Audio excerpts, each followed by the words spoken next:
Java প্রোগ্রামিংয়ে সবাইকে স্বাগতম। আজকে আমরা জাভা প্রোগ্রামিংয়ের চতুর্থ অধ্যায় কন্ট্রোল স্টেটমেন্ট নিয়ে আলোচনা করব। এখন আমরা আলোচনা করব লুপিং স্টেটমেন্ট নিয়ে। লুপিংতে আমরা জানি আসলে কেন ব্যবহার করা হয়। লুপিং হচ্ছে কোনো একটা নির্দিষ্ট কিছু স্টেটমেন্টকে বা নির্দিষ্ট কিছু ইনস্ট্রাকশনকে যদি আমরা বারবার যদি ব্যবহার করতে চাই, এক্সিকিউট করতে চাই, তাহলে হচ্ছে কি আমাদেরকে লুপিং স্টেটমেন্টগুলো ব্যবহার করতে হয়। লুপিং স্টেটমেন্টের মধ্যে আছে হচ্ছে কি যে ফর লুপ আছে, হোয়াইল লুপ আছে, ডু হোয়াইল লুপ আছে। তো আমরা প্রথমে আলোচনা করব ফর লুপ কিভাবে কাজ করে। আমরা প্রথমে হচ্ছে কি যে একটা ফর লুপ যদি লিখি তাহলে কিভাবে লিখতে হবে, প্রথমে ফর কিওয়ার্ডটা দিতে হবে, ফর দিলাম। এরপরে যে এখানে প্যারেনথেসিসের মধ্যে তিনটা অংশ থাকবে। একটা হচ্ছে প্রথমে হচ্ছে কি লুপটা শুরু করব কোথায়, তারপর হচ্ছে কি যে আরেকটা জিনিস হচ্ছে কি যে শেষ করব কোথায়, এবং আমি যে শুরু থেকে শেষে যাব সেটা ধাপগুলা কেমন হবে। ঠিক আছে, তো এই তিনটা জিনিসের উপর ভিত্তি করে সে ওই নির্দিষ্ট স্টেটমেন্টগুলোকে সে এক্সিকিউট করবে। তো প্রথমে যেটা হচ্ছে কি শুরু করব কোথায়, সেটাকে আমরা বলতেছি যে ইনিশিয়ালাইজেশন। তারপর হচ্ছে কি আমরা সেমিকোলন দিব, এরপর দিব হচ্ছে কন্ডিশন, অর্থাৎ হচ্ছে কি আমাদের যেখানে হচ্ছে কি শেষ হবে, মানে কন্ডিশন কোন পর্যন্ত আমরা যাব, অর্থাৎ ডেস্টিনেশনটা কি হবে। এরপরে আমরা ইনক্রিমেন্ট বা ডিক্রিমেন্ট, যেটাকে আমরা বলতে পারি কি আপডেট বলতে পারি, আপডেট। ঠিক আছে, তো এটার পরে আর সেমিকোলন হবে না, তো আমাদের প্যারেনথেসিস ক্লোজ করলাম, এরপরে বডিটা এখানে দিব। এখানে এবার এই স্টেটমেন্টগুলো, আমাদের প্রয়োজনীয় স্টেটমেন্টগুলো থাকবে, যেগুলোকে আমরা রিপিট করব, যে আমি বারবার কাজ করব। তো এটা করার জন্য হচ্ছে কি যে এভাবে করতে হবে। তো তাহলে হচ্ছে কি যে আমরা আবার একটু বলি যে ফর লুপটা কিভাবে কাজ করবে। প্রথমে ফর কিওয়ার্ডটা থাকবে, এটার পর প্যারেনথেসিসের ভিতরে তিনটা অংশ থাকবে। একটা হচ্ছে কি যে আমরা লুপের কাউন্টটা শুরু করব কোথায় থেকে, তারপর কোথায় গিয়ে শেষ করব, এবং শুরু থেকে শেষে যাওয়ার জন্য আমাদের ধাপগুলো কেমন হবে সেটা আপডেটের মধ্যে থাকবে। সেটা ইনক্রিমেন্ট হবে নাকি ডিক্রিমেন্ট হবে, আর ইনক্রিমেন্ট হলে কত কত ইনক্রিমেন্ট হবে, ডিক্রিমেন্ট হলে কত কত ডিক্রিমেন্ট হবে, সেটা আমরা দেখব। তো এরপরে হচ্ছে কি যে কন্ডিশনটা আমাদের হচ্ছে কি এমন হবে যে আমরা যখন হচ্ছে কি যে প্রোগ্রামটা এক্সিকিউট করতেছি, তখন হচ্ছে কি যে প্রথমে তো ইনিশিয়ালাইজেশনের মধ্যে আসবে। তো ইনিশিয়ালাইজ করবে, তারপর কন্ডিশনটা চেক করবে যে হ্যাঁ কন্ডিশন সঠিক আছে কিনা। তো কন্ডিশন যদি ট্রু হয় তাহলে হচ্ছে কি যে এগুলো এক্সিকিউট করবে। এরপরে সে চলে যাবে আপডেটের মধ্যে, চলে যাবে আপডেট করে, তারপর হচ্ছে কি যে সে আবার কন্ডিশন চেক করবে, কন্ডিশন ট্রু আছে কিনা। ট্রু থাকলে তাহলে এই স্টেটমেন্টগুলো আবার এক্সিকিউট করবে। তারপর এক্সিকিউট করার পরে সে আবার আপডেটে যাবে, আপডেট করে তারপর সে আবার কন্ডিশন চেক করবে। তারপর কন্ডিশন যদি ট্রু হয় তাহলে আবার স্টেটমেন্টগুলো এক্সিকিউট করবে। এরপর আপডেটে যাবে, তারপর আবার কন্ডিশন, এইভাবে কাজ করবে। এই যে কন্ডিশনটা যতক্ষণ পর্যন্ত ট্রু থাকে ততক্ষণ পর্যন্ত এই ফর লুপের বডিতে যে যে ইনস্ট্রাকশনগুলো আছে এগুলো বারবার এক্সিকিউট হবে। কিন্তু যখনই কন্ডিশনটা ফলস হয়ে যাবে তখন কি হয়ে যাবে, যে ফর লুপটার কাজ শেষ হয়ে যাবে, সে ফর লুপ থেকে বের হয়ে এরপরে নিচে চলে আসবে। ঠিক আছে, তো এইভাবে মূলত ফর লুপটা কাজ করে। তো আমরা ফর লুপ ব্যবহার করে এখন একটা প্রোগ্রাম লিখব। তো আমরা চাচ্ছি জাস্ট জাভা নামে একটা লেখা, একটা মেসেজ, একটা ওয়ার্ড, এটা আমরা কি করব, প্রিন্ট করব। তো আমি প্রিন্ট করতে পারি একবার, দুইবার, 5 বার, 10 বার, 1000 বার, যত ইচ্ছা আমরা ততবার আমরা এটা প্রিন্ট করব। তো আমি যদি মনে করেন যে আমি 5 বার হচ্ছে কি যে প্রিন্ট করব, জাভা লেখাটা 5 বার প্রিন্ট করব, তাহলে হচ্ছে আমি শুরু করতেছি 1 থেকে আর শেষ করব কোথায়, 5-এ গিয়ে। তো তাহলে হচ্ছে কি আমাদের ইনিশিয়ালাইজেশনের জন্য আমি আই নামে একটা ভেরিয়েবল যদি নিই, তাহলে i = 1 দিব, তারপর i এর মান হবে লেস অর ইকুয়াল 5, অর্থাৎ হচ্ছে কি যে 5 থেকে ছোট অথবা সমান হবে। আর i এর মান সবসময় এক এক করে বাড়বে। তো এক এক করে বাড়ার জন্য আমরা কিন্তু অপারেটর যখন পড়ছিলাম তখন হচ্ছে কি ইনক্রিমেন্টাল এবং ডিক্রিমেন্টাল অপারেটর নিয়ে আলোচনা করছিলাম। তো এখানে হচ্ছে কি যে i++ দিতে পারি, তার মানে কি i এর মান এক এক করে বাড়বে। অর্থাৎ i এর মান প্রথমে হচ্ছে কি যে 1 থাকবে, তারপর হচ্ছে কি যে 1 শেষ হয়ে তারপর 2 হবে, তারপর 2 শেষ হয়ে 3 হবে, তারপর 4 হবে, তারপরে 5 হবে। যখন 5 থেকে 6 হবে তখন কিন্তু কন্ডিশন কিন্তু কি হয়ে যাবে, মিথ্যা হয়ে যাবে, কারণ আমি তো 5 পর্যন্ত দিছি। তো তাহলে হচ্ছে কি যে এই 5 বার যতবার সঠিক হবে ততবার আমাদের এই জাভা এই লেখাটা আমাদেরকে প্রিন্ট করে দেখাবে। তো এইভাবে কাজটা করবে। তো এখানে আমরা দিব হচ্ছে কি i++, তাহলে প্রথমে হচ্ছে কি পরের মধ্যে কি আমরা এইভাবে আমরা লেখাটা লিখব, এরপর বডিতে আমরা ওই জাভাটাকে প্রিন্ট করব। এটাই আমাদের পরের কাজ হবে। তো সিম্পল একটা কাজ। তো এটা আমরা চলে যাই কিভাবে একটা প্রোগ্রাম লিখে বোঝানো যায়। এখন আমরা ফর লুপ প্রোগ্রামে কিভাবে ইমপ্লিমেন্ট করা হয় বা অথবা ফর লুপ ব্যবহার করে একটা প্রোগ্রাম আমরা লিখব।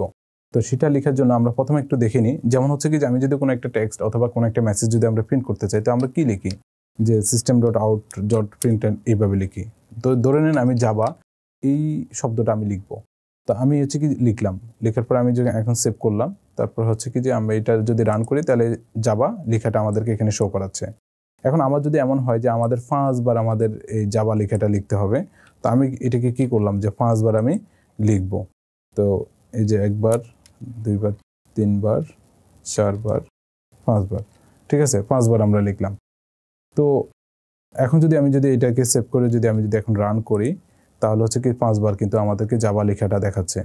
এখন আমাদের যদি এরকম 10 বার 20 বার 1000 বার যদি লিখতে হয়, তার মানে কি 1000 বার আমরা লিখবো? এটা তো আসলে খুব কমপ্লেক্স হয়ে যায়। তো এই যে কাজটা আমরা একই কাজটা আমি বারবার করতেছি, তো তাহলে বারবার কেন লিখবো আমরা? তাহলে হচ্ছে কি যে একটা প্রসেস অ্যাপ্লাই যদি করি, তাহলে সেক্ষেত্রে হচ্ছে কি যে আমাদের একটা লাইন একবারই লেখার পরে সেই লাইনটা আমরা যতবার ইচ্ছা ততবার আমরা রিপিট করতে পারবো। তো এটা করার জন্য মূলত হচ্ছে কি লুপিংটা আসছে। এখন হচ্ছে কি যে আমরা এই লেখাটা আমরা কি করব, হচ্ছে কি যে এটা ডিলিট করে দিলাম। তারপর হচ্ছে কি যে আমরা এটাকে চাইলে একবারই করব। তো এটার জন্য আমাদেরকে কি করতে হবে, যে আমরা হচ্ছে কি যে ফর লুপ ব্যবহার করে ফর লুপ দিলাম। তারপর হচ্ছে কি যে এখানে প্রথমে ইনিশিয়ালাইজেশন, তো আমি ইন্টিজার আই নামে একটা ভেরিয়েবল নিলাম এবং সেটার ভ্যালু দিলাম হচ্ছে 1, এবং সেটার শুরু হবে 1 থেকে এবং শেষ হবে হচ্ছে কি যে 5 পর্যন্ত, অর্থাৎ 1 থেকে 5 পর্যন্ত। এরপর হচ্ছে কি যে আয়ের মান এক এক করে আমরা বাড়াবো। তো এখানে কিন্তু আমরা পোস্ট ইনক্রিমেন্ট দিলাম, আমরা কিন্তু প্রি ইনক্রিমেন্ট দিলেও কিন্তু আমাদের রেজাল্ট একই হইতো। তো কখন যে পোস্ট কখন প্রি সে কথাগুলো কিন্তু আমরা যখন হচ্ছে কি অপারেটর নিয়ে আলোচনা করছিলাম তখন কিন্তু বলছিলাম। তো প্রথম থেকে যে ভিডিওগুলো আছে সেগুলো আপনারা দেখলে কিন্তু এই জিনিসটা খুব ভালোভাবে বুঝবেন। তো যাই হোক, এখন হচ্ছে কি ফর লুপের আমরা বডিটা দিই। তো ফর লুপের বডিতে আমাদের কি থাকলো, যে আমরা দিব যে জাস্ট যে জাভা নামে যে লেখাটা, এটা হচ্ছে কি যে আমরা 5 বার প্রিন্ট করব।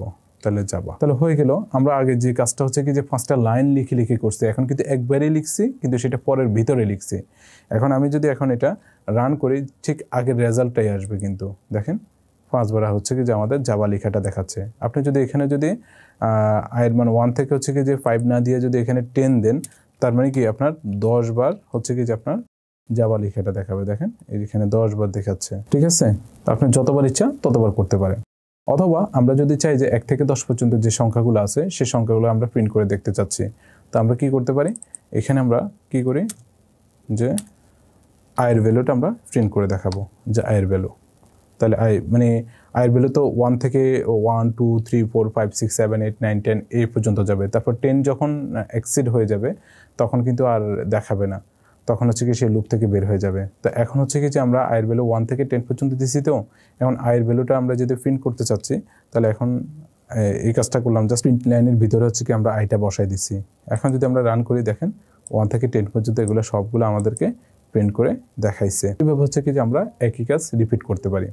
অথবা এখন আমরা দেখি যে আমরা যদি চাই যে আমরা শুধুমাত্র বেজের সংখ্যাগুলো আমরা দেখতে চাচ্ছি, 1 থেকে 10 পর্যন্ত যে বেজের সংখ্যাগুলো আছে সেগুলো দেখব।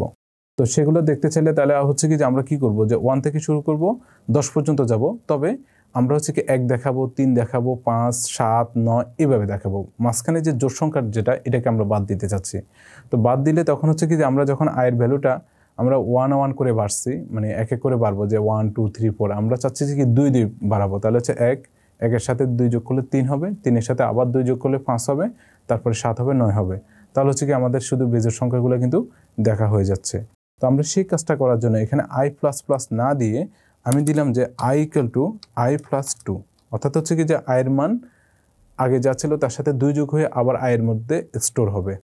তারপরে এরপরে আবার আয়ের সাথে আয়ের আগে যে ভ্যালুটা ছিল সেটার সাথে 2 যোগ হয়ে আবার আয়ের মধ্যে স্টোর হবে। তো এই কাজটা করার জন্য আমরা i = i++2 দিতে পারি। এখন যদি আমি রান করে দেখি, দেখেন কি হয়। তাহলে দেখেন যে আমাদের ভ্যালুগুলো দেখাচ্ছে 1 3 5 7 9 এরকম আমাদের ভ্যালুগুলো দেখাচ্ছে, অর্থাৎ বেজের সংখ্যাগুলো কিন্তু আমাদের দেখাচ্ছে। এখানে আরেকটা কথা বলে নিই, i = i+2 এটা আমরা একটা শর্ট ফর্ম ইউজ করতে পারি। শর্ট ফর্মটা কি, আমরা i = i+2 না দিয়ে আমরা দিলাম যে i+ = 2, তাহলে কিন্তু একই কাজটাই হবে। দেখেন আমি যদি এখন রান করি, আমাদের ভ্যালুটা কিন্তু আগের মতোই আসবে 1 3 5 7। এখন আপনারা হয়তো ভাবতেছেন যে তাহলে হচ্ছে কি জোড় সংখ্যা কীভাবে করব। তো জোড় সংখ্যা করতে হলে তাহলে আমরা শুরুটা দিব হচ্ছে কি যে 2 দিলাম, ঠিক আছে। তো 2 থেকে আমি 10 পর্যন্ত যে জোড় সংখ্যাগুলো আছে সেগুলো দেখাবো। তাহলে 2 এর সাথে 2 যোগ হবে, তাহলে 4 হবে, 4 এর সাথে আবার 2 যোগ হবে 6 হবে, আবার 6 এর সাথে 2 যোগ হবে 8 হবে, এটার সাথে 2 যোগ করলে 10 হবে। এইভাবে আমাদের জোড় সংখ্যাগুলো দেখাবে। তো আমি এখন যদি আমরা এটাকে সেভ করে যদি রান করি, দেখেন 2 4 6 8 10 এগুলো দেখাচ্ছে।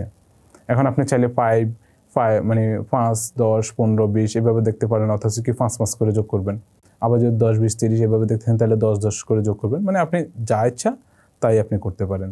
তো এইভাবে হচ্ছে কি আমরা একটা ফর লুপকে কাজে লাগিয়ে হচ্ছে কি প্রোগ্রাম লিখতে পারি। এখন আমরা দেখব যে হোয়াইল লুপ কি এবং হোয়াইল লুপ ব্যবহার করে প্রোগ্রাম লিখব। তো প্রথম কথা হচ্ছে কি যে হোয়াইল লুপ কি। তো হোয়াইল লুপ হচ্ছে কি যে ফর লুপের মতোই, কিন্তু হচ্ছে কি যে আমরা হচ্ছে কি ফর লুপে আমরা কি করতাম, যে আমরা ফর লুপ দিতাম যে ফর, তারপর হচ্ছে কি যে এখানে হচ্ছে কি আমাদের প্যারেনথেসিসের মধ্যে প্রথমে ইনিশিয়ালাইজেশন দিতাম, তারপর হচ্ছে কি আমাদের কন্ডিশন দিতাম, তারপরে কন্ডিশন দেওয়ার পরে হচ্ছে কি যে আমরা এখানে ইনক্রিমেন্ট অথবা ডিক্রিমেন্ট করে আপডেটটা লিখতাম। ঠিক আছে, এরকমই ছিল আমাদের ফর লুপটা। ঠিক আছে, এখানে স্টেটমেন্ট থাকতো। এখন হোয়াইল লুপটা কেমন? তো হোয়াইল লুপ হচ্ছে কি যে এরকম, যে হোয়াইল লুপ থাকবে এখানে জাস্ট কন্ডিশনটা থাকবে। এখন আপনি হয়তো বলতে পারেন তাহলে হচ্ছে কি যে আমরা তো জানি যে কি যে আমরা যদি কোনো একটা কাজ রিপিট করতে চাই, লুপ করতে চাই, তাহলে সেক্ষেত্রে হচ্ছে কি আমাদের শুরু কোথায় থেকে এবং শেষ কোথায় সেটা কিন্তু আমাদেরকে বলতে হবে। তো এখন কন্ডিশনের মধ্যে তো আমাদের শেষটা মানে কোথায় পর্যন্ত আমরা যাব সেটা কিন্তু আছে। এখন শুরুটা কিভাবে? তো শুরুটা হচ্ছে কি আমাদের ইনিশিয়ালাইজেশনটা করতে হবে হোয়াইল লুপের শুরুর আগে। যে হোয়াইল লুপের আগে মনে করে যে আমরা আগে যেখানে হচ্ছে কি যে ইন্টিজার আই দিতাম i = 1। ঠিক আছে, এরকম এই কাজটা এখানে লিখবো। আর কন্ডিশন যেমন আমি 5 পর্যন্ত যদি আমি করতে চাইলে লেজার ইকুয়াল 5 এটা দিলাম। আর ইনক্রিমেন্ট মানে যেটা আপডেটটা করবো, ইনক্রিমেন্ট অথবা ডিক্রিমেন্ট, সেটা হচ্ছে কি যে আমরা হোয়াইল লুপের ভিতরেই আমরা করতেছি, যেমন i++ এটা এখানে দিয়ে দিলাম। তাহলে আগে যা মানে হোয়াইল লুপটা আর ফর লুপটার মতোই একইভাবে আমরা কাজটা করতে পারি। তো এই কাজটা হোয়াইল লুপটা ব্যবহার করে আমরা একটা প্রোগ্রাম লিখবো। তো ফর লুপ দিয়ে যে কাজটা করছি সেই একই কাজটা এখন আমরা হোয়াইল লুপ দিয়ে করব। যেমন আমরা জাভা এই লেখাটা আমরা 5 বার 10 বার ইত্যাদি বার যতবার আমরা চাই যে ততবার আমরা কি প্রিন্ট করছি। তো সেই কাজটা এখন এখানে করে দেখব হোয়াইল লুপ ব্যবহার করে। যেমন আমরা হচ্ছে কি ইন্টিজার i নামে একটা ভেরিয়েবল নিলাম। তো এখানে হচ্ছে কি যে আমরা প্রথমে হচ্ছে কি যে শুরুটা বলে দিব, ইনিশিয়ালাইজেশনটা যেমন 1 দিলাম। এরপর হচ্ছে কি যে আমরা কি করলাম যে হোয়াইল লুপ দিলাম। এই হোয়াইলের মধ্যে i এর ভ্যালুটা আমরা দিলাম লেজার ইকুয়াল 5, অর্থাৎ 1 থেকে 5 মধ্যে। এরপরে এখানে হচ্ছে কি যে আমরা যে লিখব জাভা শব্দটা আমরা লিখলাম। এরপরে i এর মান 1 করে বাড়াইলাম। দেখেন আমি যদি এটাকে যদি সেভ করে রান করি তাহলে ঠিক আগের রেজাল্টটা দেখাচ্ছে, 5 বার আমাদের জাভা লেখাটা দেখাচ্ছে। তো আমি কন্ডিশন যদি 10 দিই তাহলে হচ্ছে কি জাভা লেখাটা আমাদেরকে 10 বার আমাদেরকে দেখাবে। তাহলে রান করলাম, দেখেন 10 বার আমাদেরকে দেখাচ্ছে। একইভাবে আমি যদি চাচ্ছি যে না জাভা লেখাটা আমরা দেখবো না, জাস্ট i এর ভ্যালুটা আমরা দেখবো, তাহলে জাস্ট এখানে iটা দিলাম। তাহলে 1 থেকে 10 পর্যন্ত যে সংখ্যাগুলো আছে সেটা আমাদেরকে দেখাবে। দেখেন 1 থেকে 10 পর্যন্ত। অথবা আমি যদি বেজের সংখ্যাগুলো দেখতে চাই তাহলে হচ্ছে কি যে i = + 2 এটা আমরা দিলাম, i + 2, অর্থাৎ হচ্ছে কি প্রথমে 1 এর সাথে 2 যোগ হবে 3, তারপর 2 যোগ হবে 5 7 9, এভাবে ভ্যালুগুলো দেখাবে। এটাকে যদি আমরা রান করি দেখেন 1 3 5 7 9 এটা আমাদেরকে দেখাচ্ছে। আবার জোড় সংখ্যাগুলো দেখতে চাইলে ইনিশিয়ালাইজেশন শুরু করবো হচ্ছে আমরা 2 থেকে, তাহলে 2 4 6 8 10 এভাবে আমাদেরকে দেখাবে, সেই 10 পর্যন্ত এটা কিন্তু দেখাচ্ছে। তো এভাবে হচ্ছে কি আমরা হোয়াইল লুপটা নিয়ে কাজ করতে পারি। এখন আমরা দেখব do while loop. Do while লুপটা আসলে কি? তো এটাও একটা লুপিং, জাস্ট আগের মতো আমাদেরকে একটা কাজ আমরা রিপিট করব। তো সেই রিপিট করার জন্য আমরা ডু হোয়াইল লুপ ব্যবহার করব। তো ডু হোয়াইল লুপ আর হোয়াইল লুপের মধ্যে তফাৎটা কি? সেটা হচ্ছে কি যে আমরা হোয়াইল লুপে কিন্তু হোয়াইল লুপ যখন লিখতাম তখন হোয়াইল, তারপর হচ্ছে কি প্যারেনথেসিসের ভিতরে কিন্তু আমরা কন্ডিশনটা দিতাম, যে কন্ডিশনটা লিখলাম, তারপর হচ্ছে কি যে আমরা হোয়াইলের বডিটা দিছি। তো কন্ডিশনটা যদি আমাদের ট্রু হয় তাহলে হচ্ছে কি বডির মধ্যে স্টেটমেন্টগুলো এক্সিকিউট হইতো, আর যদি ফলস হয় তাহলে সেক্ষেত্রে বডির স্টেটমেন্টগুলো এক্সিকিউট হবে না। তার মানে কি কন্ডিশনটা আমরা শুরুতেই আমরা চেক করতাম। কিন্তু ডু হোয়াইলে তাহলে প্রথমে ডু মানে করো, এরপরে স্টেটমেন্টগুলো আছে, এরপরে এই বাইরে এসে ব্লকের বাইরে এসে তারপরে হোয়াইল দিবে, তারপরে প্যারেনথেসিসের ভিতরে আমরা হচ্ছে কি কন্ডিশনটা দিব, আর শেষে একটা অবশ্যই একটা সেমিকোলন দিতে হবে। তো এখানে আসলে কি, এখানে হচ্ছে কি যে প্রথমে হচ্ছে কি যে কন্ডিশন চেক না করে প্রথম একবার কি করবে যে সে হচ্ছে কি স্টেটমেন্টগুলো এক্সিকিউট করবে, এরপর কন্ডিশন চেক করবে। কন্ডিশন যদি এরপর ট্রু হয় তাহলে আবার বডিতে আসবে, তারপর আবার বড়, এভাবে হচ্ছে কাজটা করবে। অর্থাৎ হচ্ছে কি প্রথমে আপনি তো প্রোগ্রামটা লিখতেছেন যখন এক্সিকিউট করতেছেন তখন ডু এর মাধ্যমে কি প্রথমে স্টেটমেন্টগুলো একবার কিন্তু অন্তত একবার কি করবে, মানে কন্ডিশন চেক না করে স্টেটমেন্টগুলো এক্সিকিউট হবে। এরপরে হোয়াইলে এসে কন্ডিশনটা চেক করবে, কন্ডিশন যদি ট্রু হয় তাহলে আবার সে স্টেটমেন্টগুলো আবার কি করবে, এক্সিকিউট করবে। এরপরে আবার হোয়াইলে এসে কন্ডিশন চেক করে যদি আবার ট্রু হয় তাহলে আবার এসে সবগুলো স্টেটমেন্ট আবার এক্সিকিউট করবে। তো এইভাবে চলতে থাকবে যতক্ষণ পর্যন্ত না আমাদের কন্ডিশনটা কি হয়, ফলস না হয়। যদি ফলস হয় তাহলে সে কিন্তু হোয়াইল লুপ ডু হোয়াইল থেকে বের হয়ে যাবে, বের হয়ে এর নিচের যে স্টেটমেন্টগুলো আছে সেগুলো নিয়ে কাজ করবে। এখন আপনাদের হয়তো স্বাভাবিকভাবে মনে হতে পারে যে হোয়াইল লুপ এবং ডু হোয়াইলের মধ্যে তফাৎ কি। হোয়াইল লুপের কন্ডিশনটা ছিল প্রথমে, তার মানে কি প্রথমবার যদি আমাদের কন্ডিশন যদি ফলস হয় তাহলে কিন্তু একবারও কিন্তু রান করবে না, মানে হোয়াইল লুপের যে বডিতে যে ইনস্ট্রাকশনগুলো আছে সেগুলো একবারও কিন্তু এক্সিকিউট হবে না। কিন্তু ডু হোয়াইলে কন্ডিশনটা চেক করতেছে কিন্তু পরে, এজন্য অন্তত একবার ডু হোয়াইলের বডিতে যে ইনস্ট্রাকশনগুলো দেওয়া থাকবে, স্টেটমেন্টগুলো দেওয়া থাকবে, সেগুলো কিন্তু এক্সিকিউট হয়ে যাবে। তার মানে কি যে প্রথম যেবারই যদি আমাদের কন্ডিশন ফলস হয় তাহলে হোয়াইল লুপে আমাদের একবারের জন্যও কি করবে না, যে বডির যে ইনস্ট্রাকশনগুলো সেটা এক্সিকিউট হবে না। কিন্তু ডু হোয়াইল হচ্ছে কি যে প্রথমবারে যদি ফলস হয় কিন্তু একবার কিন্তু কি করবে, যে বডির যে স্টেটমেন্টগুলো আছে সেটা এক্সিকিউট করবে। তো আমাদের যখন প্রয়োজন হবে যে আমাদের সত্য কন্ডিশন সত্য হোক আর কি মিথ্যা হোক, মিনিমাম একবার আমাদের লুপের বডিতে যে ইনস্ট্রাকশনগুলো আছে সেগুলো এক্সিকিউট হোক, সেটা যদি হয় তাহলে সেক্ষেত্রে আমরা ডু হোয়াইল ইউজ করব। তো আমরা ডু হোয়াইল ব্যবহার করে এখন একটা প্রোগ্রাম লিখব। তো আমরা হচ্ছে কি ডু হোয়াইল দিয়ে হচ্ছে কি একটা কাজ করে দেখব। তো ডু হোয়াইল দিয়ে যদি কাজ করতে যাই তাহলে প্রথম হচ্ছে কি যে আমরা আগের মতো একটা ভেরিয়েবল নিলাম, যে ইন্টিজার আই নিলাম। আয়ের মান হচ্ছে কি যে আমি কি করলাম, যে 1 দিলাম, যে 1 থেকে শুরু করব। তারপর হচ্ছে কি যে ডু দিলাম, তারপর হচ্ছে কি যে ব্লক শুরু করলাম। তারপর এখানে হচ্ছে কি আমরা জাস্ট আয়ের মানটা আমরা প্রিন্ট করব। তো প্রিন্ট করলে তাহলে আমাদের কি হবে, আমাদের হচ্ছে তাহলে হচ্ছে কি যে আমরা আয়ের ভ্যালুটা হচ্ছে কি প্রিন্ট করব। এরপরে এখানে হোয়াইল দিলাম, হোয়াইলের মধ্যে কন্ডিশনটা দিব। তো আয়ের ভ্যালুটা আমি দেখতে চাচ্ছি লেজার ইকুয়াল টু 5, অর্থাৎ 1 থেকে 5 মধ্যে হবে। আর অবশ্যই একটা জিনিস মনে রাখতে হবে, হোয়াইলের কন্ডিশনের পরে একটা কি দিতে হবে, সেমিকোলন দিতে হবে, নাহলে কিন্তু সিনট্যাক্স এরর হবে। এটা অনেক সময় আমরা যখন হাতে লিখতে যাই তখন হচ্ছে ভুল করে ফেলি, অথবা কম্পিউটারে লিখতে গেলেও তখন হচ্ছে কি আমরা হয়তো এটা মিস করে ফেলি, কিন্তু সেটার জন্য হচ্ছে কি যে আপনার এরর দেখাবে। তাহলে হচ্ছে কি এটা সিম্পল একটা জিনিস। তাহলে প্রথম হচ্ছে কি আমরা শুরু করলাম আয়ের মান 1 দিয়ে, তারপর হচ্ছে কি যে আমাদের কন্ডিশনটা শেষ হবে যখন হচ্ছে কি আয়ের মানটা 5 থেকে বড় হয়ে যাবে। আর মাঝখানে হচ্ছে কি আমাদেরকে দিতে হবে যে আমাদের ইনক্রিমেন্টটা দিতে হবে, যে আয়ের মান এক এক করে বাড়বে, তাহলে আই প্লাস প্লাস আমরা দিব। তো দেখেন আমরা কিন্তু ফর লুপ বলেন, হোয়াইল লুপ বলেন, অথবা ডু হোয়াইল লুপ বলেন, তিনটা জায়গায় আমরা কিন্তু তিনটে জিনিসই ব্যবহার করছি। যে আমাদের প্রথমে শুরু হবে কোথায় থেকে, ইনিশিয়ালাইজেশন, তারপর শেষ হবে কোথায়, অর্থাৎ কন্ডিশন, আর হচ্ছে কি যে আমাদের শুরু থেকে সোর্স থেকে ডেস্টিনেশনে যাওয়ার জন্য যে আমাদের আপডেটটা কিভাবে হবে, ইনক্রিমেন্ট হবে না ডিক্রিমেন্ট হবে, এবং ইনক্রিমেন্ট হলে সেটা কিভাবে, অথবা ডিক্রিমেন্ট হলে সেটা কিভাবে। তো সে তিনটে জিনিসে কিন্তু থাকতেছে সব জায়গায়। কথা হচ্ছে কি ফর লুপে হচ্ছে কি যে আমাদের সবগুলো পাশাপাশি বসাইছি, কিন্তু হোয়াইল লুপ অথবা ডু হোয়াইল লুপে এটা ভেঙে ভেঙে করছি। প্রথম হচ্ছে কি যে লুপের বাইরে ইনিশিয়ালাইজেশনটা করলাম, লুপের সাথে কন্ডিশনটা দিলাম, এবং লুপের বডিতে আমরা হচ্ছে কি যে ইনক্রিমেন্ট অথবা ডিক্রিমেন্টের কাজটাই আমরা করলাম। আরেকটা কথা, যে আমাদের সব প্রোগ্রামে যে এরকম ইনক্রিমেন্ট ডিক্রিমেন্ট হইতে হবে, শুরু শেষ হইতে হবে, ব্যাপারটা কিন্তু এমন না কিন্তু।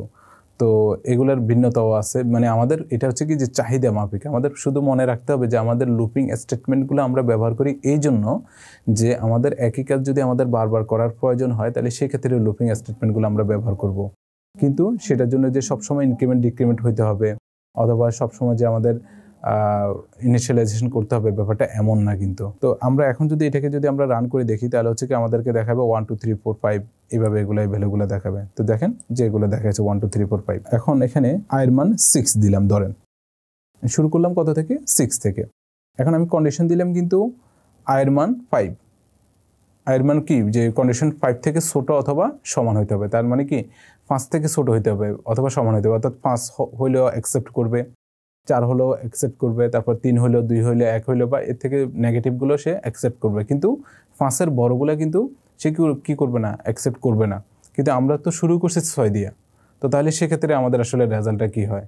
তো আপনাদেরকে অলরেডি আমি বলে ফেলছি যে এটা মিনিমাম একবার সে কিন্তু এক্সিকিউট করবে। প্রথমে কি সে কন্ডিশন চেক করবে না, কন্ডিশন চেক না করে কিন্তু একবার যে মানে এটার ডু হোয়াইলের বডিতে যে স্টেটমেন্টগুলো আছে সেগুলো এক্সিকিউট একবারের জন্য করে ফেলবে।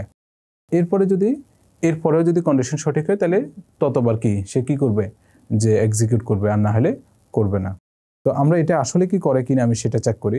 যেমন আমি যদি এখন রান করি, দেখেন 6 কিন্তু প্রিন্ট করছে, কিন্তু আমাদের কথা ছিল কি, আমাদের তো কন্ডিশন ছিল 5 থেকে ছোট অথবা সমান, কিন্তু এটা তো 6, তাহলে প্রথমবারই তো ভুল হয়েছে। তো তারপর কেন দেখাইছে এই জন্য, কারণ প্রথমবারের জন্য সে কন্ডিশনটা চেক করে না। কিন্তু এটা যদি হোয়াইল লুপ হইতো তাহলে কিন্তু এটা হইতো না। যেমন হচ্ছে কি যে আমি যদি এখন এটাকে ধরে নেন যে আমি এটাকে একটু কমেন্টস আউট করে নিলাম, তারপরে আমি এখন হোয়াইল লুপটা আমি এখানে লিখি। দেখেন আমি যদি এখন হোয়াইল লুপটা লিখি, তাহলে আমি দিলাম হচ্ছে হোয়াইল কন্ডিশন দিলাম হচ্ছে কি যে i লেজার ইকুয়াল টু 5, এখানে হচ্ছে কি যে i এর ভ্যালুটা আমরা প্রিন্ট করব, i এর ভ্যালু এক এক করে চলবে, শেষ, সিম্পল। তাহলে হচ্ছে কি যে i এর মান কত, 6, i এর মান হচ্ছে 6, i এর ভ্যালু হচ্ছে কি যে লেজার ইকুয়াল টু 5, আর এরপর i এর মানটা প্রিন্ট করব এবং i এর মান এক এক করে বাড়তে থাকবে। এখন এখানে কিন্তু আমরা কিন্তু বলছি যে কন্ডিশন দিয়েছে i এর মান 5 এর সমান অথবা 5 থেকে ছোট, কিন্তু আমাদের শুরুই হয়েছে কত থেকে, 6 থেকে। তাহলে হচ্ছে যে আমাদেরকে এখানে কোনো রেজাল্ট দেখানোর কথা না। তো দেখায় কিনা আমি সেটা আমরা হচ্ছে কি যে একটু রান করে দেখি। দেখেন আমি রান করলাম, কিছুই কিন্তু আমাদের প্রিন্ট হয় নাই কিন্তু। তো তার মানে কি যে প্রথমে সে কন্ডিশনটা চেক করছে, কিন্তু আমাদের ডু হোয়াইল যখন আমরা করছিলাম তখন কিন্তু দেখছি যে একবারের জন্য কিন্তু সে এক্সিকিউট করছে। তো যখন ডু হোয়াইল হয় তখন কিন্তু একবারের জন্য এক্সিকিউট করবে, কিন্তু যদি হোয়াইল হয় তাহলে হচ্ছে কি প্রথমবারই যদি ভুল হয়, মানে কন্ডিশনের বাইরে কিছু হয়, তাহলে সেক্ষেত্রে হচ্ছে কি সে এক্সিকিউট করবে না। তাহলে আবার বলতেছি, ফর এবং হোয়াইল এই দুই লুপের ক্ষেত্রে প্রথমবারই যদি আমাদের কন্ডিশনের বাইরে হয় তাহলে হচ্ছে কি যে বডিতে যে ইনস্ট্রাকশনগুলো আছে সেগুলো এক্সিকিউট করবে না, কিন্তু ডু হোয়াইলের ক্ষেত্রে মিনিমাম একবার, অন্তত একবার কন্ডিশন সঠিক হোক আগে ভুল হোক, সে একবারের জন্য সে তার লুপের বডিতে যে ইনস্ট্রাকশনগুলো আছে সেগুলো কিন্তু এক্সিকিউট করবে। এই ছিল আমাদের লুপগুলা, যে for loop, while loop, do while loop. এখন আমরা আলোচনা করব কন্টিনিউ স্টেটমেন্ট নিয়ে। তো কন্টিনিউ স্টেটমেন্ট কিভাবে কাজ করে বা কেন আমরা কন্টিনিউ স্টেটমেন্ট ব্যবহার করি। কন্টিনিউ হচ্ছে আমরা আমাদের লুপিংয়ে হচ্ছে কি যে আমরা কন্টিনিউটা ব্যবহার করি যখন হচ্ছে কি যে আমরা লুপের মধ্যে যদি অনেকগুলো ইনস্ট্রাকশন থাকে, তারপরে কিছু নির্দিষ্ট ইনস্ট্রাকশনের পরে যদি আমরা কন্টিনিউ স্টেটমেন্ট দিই, তাহলে হচ্ছে যে কন্টিনিউটা যখন পাবে তখন তার নিচের যে স্টেটমেন্টগুলো আছে সেগুলোকে সে স্কিপ করে আবার লুপের শুরুতে চলে যাবে। তো সেটা কিভাবে, যেমন হচ্ছে আপনি মনে করেন একটা ফর লুপ দিলেন, যে ফর লুপ, এখন এই ফর লুপের মধ্যে আমাদের কি থাকলো, যেখানে কন্ডিশন থাকলো, মানে ইনিশিয়ালাইজেশন কন্ডিশন, ইনক্রিমেন্ট ডিক্রিমেন্ট থাকলো। এখন এই বডির মধ্যে আপনি স্টেটমেন্ট দিলেন অনেকগুলা, যে 1টা 2টা 3টা 4টা 5টা এভাবে অনেকগুলো কিন্তু স্টেটমেন্ট দিলেন। তো লুপের মধ্যে একাধিক আমাদের স্টেটমেন্ট আছে। এখন আমি ধরে নিলাম, মনে করেন যে 2টা স্টেটমেন্টের পরে এসে আমি এখানে একটা কন্ডিশন দিয়ে দিলাম, মনে করি যে ইফ কন্ডিশন দিলাম। তো ইফ কন্ডিশনটা যদি আমাদের ট্রু হয় তাহলে হচ্ছে কি যে আমরা কি করব, যে কন্টিনিউ স্টেটমেন্টটা পাবো, এবং হচ্ছে কি যে সেটা আবার কি করবে, যে কন্টিনিউ থেকে আবার শুরুতে চলে আসবে। তাহলে হচ্ছে কি পরের যে স্টেটমেন্টগুলো আছে সেটা স্কিপ হয়ে গেল।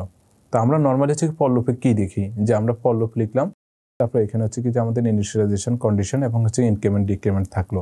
তো এখানে যে আমাদের স্টেটমেন্টগুলো দেওয়া আছে, তারপর হচ্ছে কি কন্ডিশন যদি আমাদের ট্রু হয় তাহলে এই স্টেটমেন্টগুলো হচ্ছে কি আমাদের এক্সিকিউট হবে, তারপর আবার শুরুতে আসবে, কন্ডিশন চেক করবে, তারপর হচ্ছে কি যে স্টেটমেন্টগুলো আবার এক্সিকিউট করবে। এইভাবে কিন্তু আমাদের চলতে থাকবে, কন্ডিশন চেক করবে, কন্ডিশন যদি ট্রু হয় আবার আসবে, এইভাবে চলবে। এখন আমাদের ফর লুপের মধ্যে যদি আমাদের কন্টিনিউ থাকে, তাহলে সে একটা নির্দিষ্ট পয়েন্টে এসে আমাদের হচ্ছে কি একটা কন্ডিশন দেওয়া থাকবে, সেই কন্ডিশনটা চেক করে যদি কন্টিনিউ পায় তাহলে পরের স্টেটমেন্টগুলো কি করবে, সে স্কিপ করে কিন্তু আবার শুরুতে চলে যাবে কিন্তু। তো এই ধরনের কাজ করতে হলে তাহলে আমাদেরকে কন্টিনিউ স্টেটমেন্টটা ব্যবহার করতে হবে। এখন কন্টিনিউ স্টেটমেন্ট ব্যবহার করে আমরা এখন একটা প্রোগ্রাম লিখব। তো কন্টিনিউ স্টেটমেন্ট ব্যবহার কেন করি সেটা কিন্তু আমরা বিস্তারিত বলেছি, আবার বলতেছি যে কন্টিনিউটা হচ্ছে যখন আমরা কোনো একটা লুপের মধ্যে নির্দিষ্ট কোনো জায়গায় যদি আমরা কিছু স্টেটমেন্ট যদি আমরা স্কিপ করতে চাই, তাহলে সেক্ষেত্রে হচ্ছে কি যে আমরা কন্টিনিউটা ব্যবহার করি।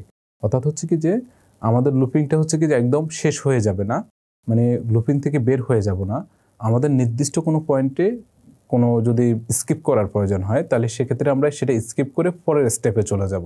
তাহলে এই কাজটা করার জন্য আমরা কন্টিনিউ স্টেটমেন্টটা ব্যবহার করি। যেমন আমি যদি বলি 1 2 3 4 5 এরকম একটা সিকোয়েন্স, 1 থেকে 5 পর্যন্ত একটা সিকোয়েন্স, এখন সেখানের মধ্যে আমি 3টা প্রিন্ট করতে চাচ্ছি না, মানে 1 প্রিন্ট করবে, 2 প্রিন্ট করবে, যখন 3 আসবে সেটাকে স্কিপ করে চলে যাব, তারপর 4 প্রিন্ট করবে, 5 প্রিন্ট করবে। তো এই কাজটা করার জন্য আমরা হচ্ছে কি যে কন্টিনিউ ব্যবহার করতে পারি। তো সেটা কিভাবে করবো সেটা একটু দেখি। প্রথম হচ্ছে কি যে আমরা এই কাজটা করার জন্য আমরা লুপিং হিসেবে ফর লুপ নিতে পারি, অথবা আপনারা চাইলে while loop, do while loop ইত্যাদি নিতে পারেন, সমস্যা নেই। তাহলে আমরা ফর লুপ নিলাম, তারপর হচ্ছে কি যে একটা ভেরিয়েবল নিলাম ইন্টিজার টাইপের, i ইকুয়াল টু আমরা 1 দিলাম এবং i এর মান হচ্ছে লেস অর ইকুয়াল টু 5 দিলাম, তারপর i এর মান এক এক করে বাড়বে। আমরা হচ্ছে কি সাধারণত কি করি যে আমরা যদি এখন যদি i এর ভ্যালুগুলো যদি আমরা প্রিন্ট করতে চাই, তাহলে হচ্ছে কি যেখানে জাস্ট iটা দিয়ে দিলাম, তাহলে প্রিন্ট করে ফেলবে। তাহলে আমাদের প্রিন্ট করবে হচ্ছে 1 2 3 4 5 এগুলো কিন্তু আমাদের প্রিন্ট করবে। তো প্রিন্ট করে কিনে সেটা আগে প্রথমে আমরা একটু দেখি। তাহলে 1 2 3 4 5 এটা আমাদেরকে প্রিন্ট করে দেখাইলো। এখন আমি চাচ্ছি তো i এর ভ্যালুটা তো সিকোয়েন্স মাফিক 1 2 3 4 5 এভাবে কিন্তু কাউন্ট করতেছে, কিন্তু যখন 3 আসবে তখন আমি চাচ্ছি যে 3টা প্রিন্ট না করুক। তাহলে সেই জন্য আমাদেরকে এই কন্টিনিউটা আমরা ব্যবহার করব। আমরা এখন হচ্ছে কি যে এটার শুরুতে মানে স্টেটমেন্টের শুরুতে আমরা কি করলাম যে বললাম যে ইফ i ইকুয়াল যদি 3 হয়, শুধু ইকুয়াল না, কিন্তু আমি বারবার একটা কথা বলি যে আপনারা কিন্তু সিঙ্গেল ইকুয়াল যদি হয় তাহলে সেটাকে আমরা অ্যাসাইনমেন্ট অপারেটর বলি, আর ডবল ইকুয়াল হলে তাহলে সেটাকে আমরা রিলেশনাল অপারেটর বলি। আর আমরা কন্ডিশনের ক্ষেত্রে যে কোনো আমরা কন্ডিশন যদি তৈরি করি তখন সেক্ষেত্রে কিন্তু মানে রিলেশনাল অপারেটর হয়, অর্থাৎ হচ্ছে কি যে আপনি ডবল ইকুয়াল দিতে হবে, অর্থাৎ less than, greater than, lesser equal, গ্রেটারের equal, equal equal, not equal, এই ধরনের যে অপারেটরগুলো আছে সেগুলো আমরা ব্যবহার করব। এখানে হচ্ছে কিন্তু ইকুয়াল ইকুয়াল, অর্থাৎ হচ্ছে কি যে i এবং 3 এই দুইটা সমান, এটার মানে হচ্ছে কি যে ইকুয়াল ইকুয়াল। তো এখন যদি আমরা কি বললাম যে i এর মান যদি 3 সমান হয় তাহলে সেক্ষেত্রে আমরা কি করব যে কন্টিনিউ দিয়ে দিলাম, কন্টিনিউ। তাহলে কি হবে যে i এর মান যখন 3 হবে তখন হচ্ছে কি যে সে নিচে এসে i এর মানটা প্রিন্ট করবে না, সে আবার লুপের শুরুতে চলে যাবে। তার মানে প্রথমে i এর মান 1, তারপরে সে কিন্তু এখানে ইফের মধ্যে কিন্তু শুধু 3 এর জন্য বলা আছে যে শুধু 3 হলে তাহলে স্কিপ করবে। এখন স্কিপ করবে তাহলে হচ্ছে কি 1 হলে তাহলে তো ট্রু না, তাহলে হচ্ছে কি সে স্কিপ করবে না, সে নিচে চলে আসবে, তারপর i এর মানটা প্রিন্ট করবে। 2 যদি হয় তাহলে আবার 2টা প্রিন্ট করবে। যখনই 3 সে কিন্তু তখন কন্ডিশনটা ট্রু হয়ে যাচ্ছে, তার মানে কন্টিনিউ পাচ্ছে। তো কন্টিনিউ পাইলে সে কি করবে, নিচে আসবে না, অর্থাৎ 3টা প্রিন্ট করবে না, সে আবার কি লুপের শুরুতে চলে যাচ্ছে। এরপর হচ্ছে কি যে 4 হবে, 4 হলে তাহলে হচ্ছে কি যে 4টা প্রিন্ট হবে, 5 হবে, তারপর 5টা প্রিন্ট হবে, তারপরে যখন 6 হয়ে যাবে তখন তো কন্ডিশনটা টোটালি ফর লুপের কন্ডিশনটা মিথ্যা হয়ে যাবে আর লুপ থেকে বেরিয়ে যাবে। তো তাহলে এখন আমরা দেখব যে এখন এখানে আমাদেরকে দেখাবে যে 1 2 3টা দেখাবে না, 4 5 দেখা কিনা দেখি, আমরা রান করে দেখি। এই যে দেখাচ্ছে 1 2 4 5। তো এটা হচ্ছে মূলত এই কন্টিনিউর কাজ। তো আপনি এভাবে চাইলে হচ্ছে কি যতবার ইচ্ছা এই কন্টিনিউটা আপনার প্রয়োজন মোতাবেক আপনি ব্যবহার করতে পারবেন, যখন ইচ্ছা আপনি ব্যবহার করতে পারবেন। এখন আমরা কন্টিনিউ ব্যবহার করে জোড় সংখ্যা অথবা বেজের সংখ্যা এগুলো কিন্তু আলাদা আলাদাভাবে আমরা লিখতে পারি। আমি যদি মনে করি যে আমরা আগে যে কাজটা করছিলাম যে জোড় বেজোড় ব্যবহার করার জন্য আমরা হচ্ছে কি যে মডুলাস অপারেটরটা ব্যবহার করছি, অর্থাৎ কোনো একটা সংখ্যা যদি 2 দ্বারা ভাগ করলে বাক্সে যদি 0 হয় তাহলে হচ্ছে কি সেটা জোড় সংখ্যা, আর যদি বাক্সের 1 হয় তাহলে হচ্ছে কি যে বিজোড় সংখ্যা। তো আমরা এই কাজটা কন্টিনিউর মাধ্যমে কিন্তু করতে পারি। তো কিভাবে করব সেটা আমি দেখি। এখন আমরা কন্টিনিউ ব্যবহার করে আমরা হচ্ছে কি যে কিভাবে শুধুমাত্র আমরা ধরে নেই যে বেজের সংখ্যাগুলো দেখব 1 থেকে 10 পর্যন্ত। তো আমি এখানে কন্ডিশনের মধ্যে i এর মান লেস অর ইকুয়াল 10 দিয়ে দিলাম। আমরা এখানে কি করব যে i এর মানগুলো প্রিন্ট করব। তো প্রিন্ট করার জন্য আমরা এসআউট দিয়ে হচ্ছে কি যে প্রিন্ট করব, জাস্ট i এর মানগুলো প্রিন্ট করব। আমরা প্রিন্ট করলে এটা প্রিন্ট করলে তাহলে হচ্ছে কি যে 1 2 3 4 5 6 এইভাবে 10 পর্যন্ত সবগুলো হচ্ছে কি আমাদের প্রিন্ট হয়ে যাবে। দেখেন রান করে দেখি যে 1 2 এভাবে, কিন্তু আমাদের দরকার হচ্ছে শুধুমাত্র বেজেটগুলো। তো তাহলে হচ্ছে আমি বেজেটগুলো কিভাবে, তার মানে কি বেজেটগুলো প্রিন্ট করব কিন্তু জোটগুলো স্কিপ করে যাব। যখন 1 আসবে প্রিন্ট করব, 2 আসলে প্রিন্ট করব না, মানে স্কিপ করে যাব। তারপর 3 আসবে প্রিন্ট করব, 4 আসলে স্কিপ করে যাব, 5 আসলে প্রিন্ট করব, 6 আসলে এভাবে হচ্ছে চলতে থাকবে। এই কাজটা করার জন্য আমরা কি করলাম, লুপের মানে বডির শুরুতেই আমরা কি করলাম যে একটা ইফ কন্ডিশন দিলাম যে i modulus 2 equal equal equal equal 0 যদি হয় তাহলে আমরা কি করব, কন্টিনিউ দিলাম যে কন্টিনিউ। তার মানে কি যদি 0 0 হয় তাহলে সেটা স্কিপ করে যাবে, মানে কন্টিনিউ করবে। তার মানে কন্টিনিউ মানে কি সে লুপের আবার শুরুতে চলে আসবে। তার মানে কি যখন 2 পাবে তার মানে কি 2 দ্বারা ভাগ করলে বাক্সের 0, তাহলে হচ্ছে সে কি করবে যে কন্টিনিউ পাবে, আর কন্টিনিউ পেলে সে প্রিন্ট করবে না, সে আবার লুপের শুরুতে যাবে। কিন্তু 3 পেলে তাহলে প্রিন্ট করবে, মানে তখন তো আর লুপের ইফের ভিতরে ঢুকবে না। এই কাজটা করার জন্য আমরা এটা নিলাম। এখন আমরা হচ্ছে কি এটাকে রান করলে দেখবেন যে 1 3 5 7 9 প্রিন্ট হবে। তো আমরা রান করে দেখি, দেখেন যে 1 3 5 7 9। আবার একইভাবে আমরা এখন যদি এখান থেকে যদি চাই যে না আমি শুধুমাত্র জোড় সংখ্যাগুলো নিতে চাই, তাহলে সেক্ষেত্রে আমরা কি করব, i মডুলাস 2 ইকুয়াল ইকুয়াল 0 না দিয়া আমরা এখানে দিয়ে দিব 1। অর্থাৎ হচ্ছে কি যে বাক্সের যদি 1 হয়, অর্থাৎ কোনো একটা সংখ্যাকে আইকে যদি 2 দ্বারা ভাগ করি, বাক্সের যদি 1 হয় তাহলে সেটা স্কিপ করবে, আর যদি বাক্সের 0 হয় তাহলে সে স্কিপ করবে না, সেটা প্রিন্ট করবে। তো তাহলে হচ্ছে একদম সিম্পল লজিক। তো আমি যদি এখন প্রিন্ট করি তাহলে আমাদের রেজাল্ট আসবে 2 4 6 8 10। আসে কিনা দেখি, দেখেন চলে আসছে 2 4 6 8 10। তার মানে কি দেখেন কন্টিনিউ কত সুন্দরভাবে আপনার কাজটা কত সহজ করে ফেলছে। তো এটা এখানে দেখালাম। অথবা আপনারা যখন বাস্তব জীবনে অনেকগুলা প্রবলেম সলভ করবেন তাহলে সেক্ষেত্রে হচ্ছে কি যে এটার ব্যাপারটা একদম ভালোভাবে পরিলক্ষিত করবেন। তো এই হচ্ছে আমাদের কন্টিনিউ। আমরা এখন আলোচনা করব ট্রাই, কেস এবং ফাইনালি এই এক্সপ্রেশন নিয়ে হচ্ছে কি আলোচনা করব। এখন ট্রাই, কেস, ফাইনালি আসলে এটা কেন ব্যবহার করা হয়? তো আমরা যখন হচ্ছে কি যে কোনো একটা প্রোগ্রাম লিখবো তখন হচ্ছে কি যে আমাদের প্রোগ্রামের মধ্যে অনেক সময় হচ্ছে কি অনাকাঙ্ক্ষিত কিছু ভুল হয়ে যায়, যেটাকে আমরা এক্সেপশন বলি। অথবা এই ভুলগুলা ডেভেলপারের জন্য হইতে পারে। অনেক সময় দেখা গেছে সেই ভুলগুলা ইউজাররা যখন ইউজ করবে তখন হচ্ছে কি যে তাদের ভুল ব্যবহারের জন্য হইতে পারে।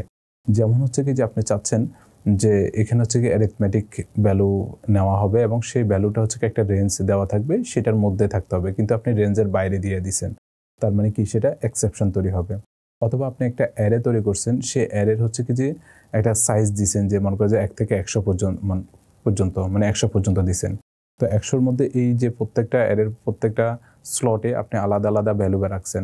তো এগুলো হচ্ছে কি যে ইউজাররা চাইলে অ্যাক্সেস করতে পারে, কিন্তু ইউজাররা চাচ্ছে যে অ্যারের মানে সাইজের বাইরে কিছু হচ্ছে কি অ্যাক্সেস করতে চাচ্ছে। তো সেই সাইজের মধ্যে তো আমাদের কোনো ভ্যালু নাই। তো সেক্ষেত্রে হচ্ছে কি এক্সেপশন তৈরি হতে পারে যে এটা হচ্ছে কি যে array index out of bounds এরকম দেখাবে। অথবা আপনি কিছু ফাইল রাখছেন, সেগুলো হচ্ছে ইউজার অ্যাক্সেস করতে পারে, কিন্তু ইউজার এমন কিছু ফাইল চাচ্ছে যেটা হচ্ছে কি যে আপনার এখানে পাওয়া যাচ্ছে না বা নাই, তাহলে ফাইল নট ফাউন্ড এই ধরনের একটা এক্সেপশন তৈরি হতে পারে। এই ধরনের অনাকাঙ্ক্ষিত এরর বা এক্সেপশন ঘটলে তাহলে সেগুলোকে হ্যান্ডেল করাটা আমাদের জন্য খুবই দরকার। কারণ ওটা যদি হ্যান্ডেল না করা হয় তাহলে সেটার জন্য হচ্ছে কি যে পুরো প্রোগ্রামটা ক্র্যাশ করবে, পুরো সফটওয়্যারটা ক্র্যাশ করবে। তখন হচ্ছে কি যে আমাদের এই ধরনের অনাকাঙ্ক্ষিত ঘটনাগুলো হ্যান্ডেল করার জন্য তখন হচ্ছে কি যে আমরা এক্সেপশন হ্যান্ডেলিং করি। তো সেই কাজটা করার জন্য আমাদের যে কন্ট্রোল স্টেটমেন্টটা ব্যবহার করি সেটা হচ্ছে কি ট্রাই কেস। তো ট্রাই কেস আসলে কোথায় কোথায় কোনটা ব্যবহার করতে হয় সেটা একটু জানি। কোনো একটা নির্দিষ্ট কোডের মধ্যে যে নির্দিষ্ট কোডের মধ্যে এক্সেপশনটা ঘটতে পারে আমি মনে করি, তাহলে সেই অংশটুকু আমরা ট্রাইয়ের মধ্যে দিব। আর যদি এক্সেপশনটা এরপরে কি যে সেটা ট্রাইয়ের মধ্যে দিব, এবং এক্সেপশন যদি আমাদের তৈরি হয় তাহলে সেটা রিসিভ করবে কি কেস। তাহলে হচ্ছে কি যে ট্রাই ব্লকের মধ্যে যে স্টেটমেন্টগুলো থাকবে, এক্সপ্রেশনগুলো থাকবে, সেগুলোর মধ্যে কোনো যদি এক্সেপশন তৈরি হয় তাহলে আমাদের ক্যাচের মধ্যে যে ক্যাচ ব্লকের মধ্যে যে এক্সেপশনগুলো থাকবে, সে এক্সপ্রেশনগুলো থাকবে, সেগুলো এক্সিকিউট হবে, আর নাইলে হবে না। আবার বলতেছি, আমাদের নির্দিষ্ট কোডগুলা যেখানে হচ্ছে কি যে এক্সেপশন তৈরি হইতে পারে তাহলে সেই কোডগুলোকে আমরা রাখবো কোথায়? ট্রাই ব্লকের মধ্যে। যদি ট্রাই ব্লকের মধ্যে যদি এক্সেপশন তৈরি হয় তাহলে সেটা রিসিভ করবে ক্যাচ ব্লক। যদি ট্রাই ব্লকের মধ্যে এক্সেপশন তৈরি না হয় তাহলে হচ্ছে কি ক্যাচ ব্লকে যাওয়ার দরকার নেই। আর সর্বশেষ আমরা ফাইনালি কিওয়ার্ড ইউজ করি। তো ফাইনালি কিওয়ার্ডের মধ্যে তার মানে কি ওটার একটা ব্লক, সেই ব্লকের মধ্যেও কিছু কোড দেওয়া থাকে এবং সেই কোডগুলা ডিফল্ট হচ্ছে কি যে এক্সিকিউট হয়। অর্থাৎ হচ্ছে কি যে ট্রাইয়ের মধ্যে যে এক্সেপশন যদি তৈরি হয় তাহলেও ফাইনালি ব্লকের কোডগুলো হচ্ছে এক্সিকিউট হবে। আর যদি ট্রাইয়ের মধ্যে এক্সেপশন তৈরি নাও হয়, অর্থাৎ হইলেও ফাইনালি এক্সিকিউট হবে, না হইলেও এক্সিকিউট হবে। কিন্তু ক্যাচের মধ্যে এক্সিকিউট হবে কখন? যখন ট্রাইয়ের মধ্যে এক্সেপশন তৈরি হবে তখন হচ্ছে কি যে ক্যাচের মধ্যে মানে স্টেটমেন্টগুলো এক্সিকিউট হবে। আর যদি এক্সেপশন তৈরি না হয় তাহলে ক্যাচের মধ্যে সে যাবে না। সেই রকম একটা কাজ আমরা করে দেখব যে আসলে কিভাবে ট্রাই, ক্যাচ এবং ফাইনালি কাজ করে, সেটার জন্য আমরা একটা প্রোগ্রাম লিখব। ট্রাই ক্যাচ বোঝার জন্য আমরা সিম্পল একটা এক্সাম্পল দেখব। সেটা হচ্ছে কি আমরা একটা অ্যারে নিব, সে অ্যারের কিছু নির্দিষ্ট এলিমেন্ট নিব। আমরা যদি চাই নির্দিষ্ট এলিমেন্ট বা অ্যারের যে সাইজ, তার সাইজের বাইরে কোনো একটা ইন্ডেক্সকে যদি আমরা রান করতে চাই বা অ্যাক্সেস করতে চাই তাহলে হচ্ছে কি যে আমাদের এক্সেপশন তৈরি হবে, এবং সেটা কিভাবে সলভ করা হয় ট্রাই ক্যাচের মাধ্যমে সেটাও দেখব। প্রথম হচ্ছে কি যে আমরা একটা অ্যারে নিই। অ্যারে নেওয়ার জন্য আমরা ইন্টিজার টাইপের অ্যারে নিব। ইন্টিজার অ্যারের জন্য আমাদেরকে হচ্ছে কি যে স্কোয়ার ব্র্যাকেট ইউজ করব। সে অ্যারের নাম দিলাম এ। এরপর হচ্ছে কি যে অ্যারের এলিমেন্টগুলো দিব। তো আমি এলিমেন্ট দিচ্ছি যে 1 দিচ্ছি, 2 দিচ্ছি, 3 দিচ্ছি, তারপরে 4 দিলাম, তারপর 5 দিলাম, ঠিক আছে। এরকম একটা অ্যারে দিলাম, সিম্পল একটা অ্যারে, এবং হচ্ছে কি যে সেমিকোলন দিলাম। এখন এখানে যদি আমি কাজ করলাম, দেখেন যে আমরা হচ্ছে কি যে মনে করেন যে আমাদের লোকেশনটা যদি হচ্ছে কি যে এখানে যেহেতু 5টা এলিমেন্ট, তার মানে কি 0 লোকেশন 0 1 2 3 4 4 এই 5টা লোকেশনে 5টা ভ্যালু থাকবে, অর্থাৎ 0 লোকেশনে হচ্ছে 1 থাকবে, 1 লোকেশনে 2 থাকবে, 3 লোকেশনে হচ্ছে কি যে 2 লোকেশনে 3 থাকবে, 3 এভাবে থাকবে হচ্ছে কি যে, অর্থাৎ 4 লোকেশনে 5 থাকবে। এখন আমি যদি অ্যারের হচ্ছে কি যে 0 লোকেশনের ভ্যালুটা প্রিন্ট করি, তাহলে হচ্ছে কি যে আমাদের দেখা হচ্ছে 1, অর্থাৎ হচ্ছে কি 1টা হচ্ছে কি 0 লোকেশনে থাকবে। আমি যদি এটাকে রান করে দেখি, দেখেন যে আমাদের কিন্তু 1 দেখাচ্ছে। এরপরে আমি যদি লোকেশন যদি আমাদের 4 দেখাই, অ্যান্ড 4 লোকেশনে কি যে 5 দেখাবে। তো আমরা তো প্রথমে বললাম সেটা হচ্ছে কি অ্যারের কিন্তু ইন্ডেক্স শুরু হয় 0 থেকে। তো আপনি যদি কখনো অ্যারের সাইজ যদি 5 দেন, তার মানে কি তার ইন্ডেক্সগুলো হবে 0 1 2 3 4 3 4 পর্যন্ত, 5 হবে না, কারণ শুরু তো হচ্ছে 0 থেকে। 10 দিলে মানে সাইজ যদি 10 দেন, তাহলে লোকেশন শুরু হবে 0 থেকে 9 পর্যন্ত। এখন আমি 4 যদি দিই, তাহলে 5 ভ্যালুটা এই 4 নাম্বার ইন্ডেক্সে হচ্ছে কি জমা হবে। তা আমি যদি রান করি, তাহলে হচ্ছে 4 লোকেশন হচ্ছে 5। এখন আমি যদি দেখি 5 লোকেশনে, দেন 5 তো হচ্ছে কি যে ইন্ডেক্সের বাইরে, তাহলে কিন্তু তখন কিন্তু আমাদের একটা এক্সেপশন তৈরি হবে। তো আমরা এটা রান করে দেখি, দেখেন আমাদের কিন্তু এখানে এরর আসছে, কিন্তু এই যে দেখেন এখানে লিখে আছে exception in thread main Java dot language dot array index out of bounds exception. তার মানে কি আমাদের যে এক্সেপশনটা তৈরি হয়েছে সেটার নাম হচ্ছে array index out of bounds exception. তো অর্থাৎ হচ্ছে কি যে আমরা যে অ্যারে ইন্ডেক্সটা বাউন্ডের কি বাইরে দিছি, এই জন্য হচ্ছে কি আমাদের ভুলটা আসছে। আবার লাস্টে কিন্তু আবার বলে দিছে যে index 5 out of bounds for length 5। তো লেন্থ যদি আপনার 5 হয়, তাহলে 5 নাম্বার ইন্ডেক্সটা হচ্ছে কি লেন্থের বাইরে, কারণ 5 লেন্থ যদি 5 হয়, তার মানে কি ইন্ডেক্সটা শুরু হচ্ছে কি 0 থেকে 4 পর্যন্ত, 5 তো হচ্ছে কি যেটার বাইরে। তো এখন এই ধরনের যে আমি সাইজ দিচ্ছে 5, অর্থাৎ ইন্ডেক্স হচ্ছে 4 পর্যন্ত, তাহলে আমি যদি ইন্ডেক্সের বাইরে কিছুকে অ্যাক্সেস করতে চাচ্ছি, তখন হচ্ছে কি আমাদের একটা এক্সেপশন দেখাচ্ছে। এটা তো একটা অনাকাঙ্ক্ষিত ভুল। তো আমি যদি চাচ্ছি যে এটাকে আসলে এরকম যদি কেউ ইউজাররা তো দিতেই পারে, ইউজার কিন্তু এই ধরনের ভুল করতে পারে, তাহলে এই কাজটা কীভাবে আমরা হ্যান্ডেল করতে পারি? এই হ্যান্ডেল করার জন্য হচ্ছে কি মূলত ট্রাই কেস আসছে। তো আমরা কী করলাম, এখন ধরে নেন আমি হচ্ছে কি ট্রাই দিলাম, প্রথমে এই ট্রাই ব্লক দিলাম।